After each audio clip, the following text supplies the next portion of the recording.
Hey, my name's Chris Lambert, co-host of Watching the Throne, a lyrical analysis of Kanye West, the number one Kanye podcast. And this is the Kanye News Rundown for Wednesday, August 1st, 2018. And I'm very happy that you can hear me in this episode, unlike yesterday, because I plugged the fucking cord in. Yay to me for remembering to do one of the basic things in order to make a video, have audio. What a nice change of pace. So let's get into the news. There's not too much today. There's a few articles coming out about Kanye West's bonding with his dad after his dad has gone to LA for cancer treatment, and that they've been getting a lot of family time. So these three articles, each with a little different details and perspective, are going to be linked down below so you can check out those. Kanye West looks poised to join the Billionaires Club. So in yesterday's very silent video, one of the things I discussed was Kim Kardashian going on the Jimmy Kimmel show. And on the show, she talked about getting Alice Marie Johnson out of jail by working with Trump and getting the pardon with Trump. And you could tell that Kimmel keeps wanting to mock Trump, and Kim doesn't want to bite at all because she says that she's still working on some things that Trump would need to sign off on, which might be pardons for other people, some sort of program. We know that she wanted to talk about prison reform. So she was very wary of any kind of perceived slight of Trump, as we know that Trump's very sensitive about how people talk about him in the media. So she was trying to put forth the best foot possible, and they ended up talking about Kanye's support of Trump, which seemed to be the major headline, was how she said that Kanye's still a fan of Trump, but went on to detail that it's the energy, the personality, how Trump has been presenting himself, and that Trump is this outsider that shouldn't be president but became president, less so policy, which she made clear that Kanye doesn't agree with the policies, that he's not very political in that way. But there was more to the interview, which I didn't see yesterday, which is good because I would have talked about it and nobody would hear it. But it seemed that Kanye looks poised to join the Billionaires Club. And Kim just kind of said at one point, as Kimmel was talking about Kylie approaching $1 billion, he asked if Kim was close, and Kim said, what did she say? I would say my husband is. That makes me one, right?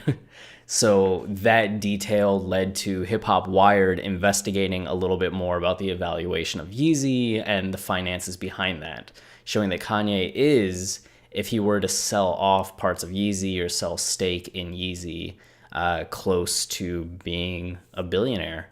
But right now he, I guess, would have the value of it, just not the actual finances of it. So look at our boy go. Look at him go. This is an interesting one. Lior Cohen, who I've never heard actually speak, went on The Breakfast Club, and he talked about the day he was at the Calabasas Yeezy office with Kanye. And Kanye took the photo of them, this one, where Kanye's wearing the MAGA hat. And Cohen details saying that he didn't look at the hat at all, didn't realize it was a Trump hat, was completely oblivious to it the whole time that he was with Kanye. He was just kind of enamored with being in Kanye's presence, and then went to the airport. And as he tells the story, he's running through the airport trying to make it to his plane, and people are yelling out to him while he's running, "What's up with the hat?" Which maybe there are a lot of people at LAX that recognized him and had seen the photo that had come out like 35 minutes beforehand. Maybe it's just the paparazzi that was there that already knew about it and connected him to it. I just can't imagine a lot of random people being like, "Yo, Lior, what's with the hats?" I mean, they're all trying to do plane shit at the airport. And that he had 40 people like texting him, asking him what was up.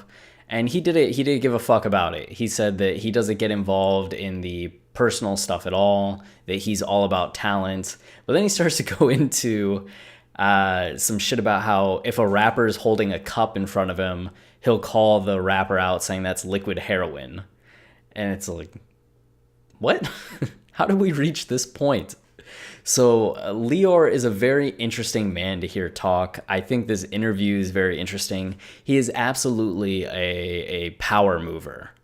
And he may not necessarily sound like it when you first hear him, but he has the credentials and he has the attitude.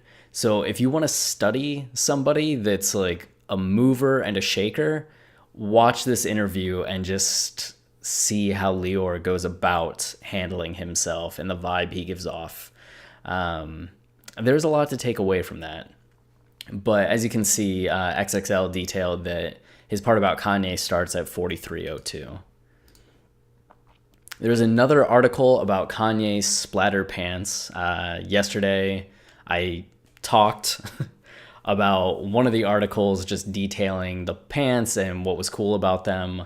This one by Jonathan Evans gets into it a little bit more, describing the date night and talking about maybe the pants were DIY, maybe they were Margilla, so bad at saying things. And you can see the pants in question right there. You know, take a pair of your least favorite jeans and make them paint splattered and your favorite jeans. Do that. And then two more things we got going on, and then we're done. This one's pretty fucking weird. Is this the second Blaze article? No. Okay. So the Blaze, which I forgot was a thing, and then I was like, why is it talking about Glenn? Oh, Glenn fucking Beck. Oh no, I'm on Glenn Beck's site. Fuck. So this was published 6 hours ago, and I don't know if this is recent or not, but it's these three fucking ghouls of people, which I think that's Glenn. I don't know who the fuck that is. And there's some other weird monster of a human that talks now and then. And that guy. Ugh. The basic premise is rap music is something that none of them understand. And while a lot of listeners might be Kanye fans now that he supports Trump, whoever the young guy in the middle is doesn't understand why people describe Kanye as a genius, because nothing he's heard would cause him to label Kanye a genius. Which, like... But then they just go on to talk about Lift Yourself, which they call Lift Yourself Up. And then they read the poopity scoop lines and kind of act in disbelief. Like, oh my God, what? Which maybe this was from April and they're just now posting the article about it. But I like to think it was today and they just have nothing fucking else to talk about because they want to avoid talking about politics as much as possible. And, Jesus. The article doesn't even... Are Kanye West lyrics genius? It doesn't even get into anything. It's just... I'm so infuriated by them. So much so. I just want to sit them down and slap all of them. And that's more to do with politics than how they're talking about Kanye. Fucking Glenn Beck. And then DJ Booth, an article by Donna Claire Chessman, who writes a lot of great content. She was on the show doing a story talking about her relationship with Kanye's music. If you want to listen to that, you can find the podcast on iTunes or find it on the YouTube channel.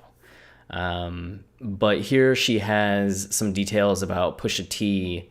He gave an interview and talked about interview with Vivo and talked about how he and Kanye worked through what songs were going to be on Daytona.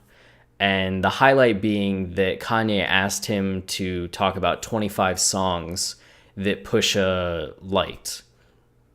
And going through those 25 songs, making the list, helped them get an idea of what the album was going to sound like.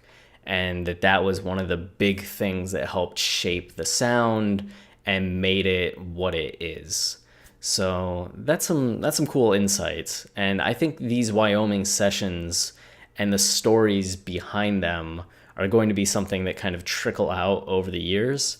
It's going to be something of lore, probably in a way that the Hawaii sessions for My Beautiful Dark Twisted Fantasy were. I'm happy to keep hearing them.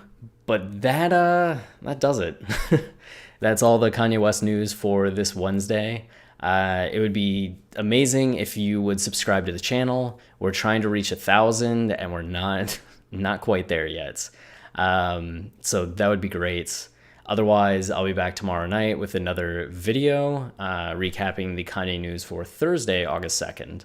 Yeah, have a good night. Cheers.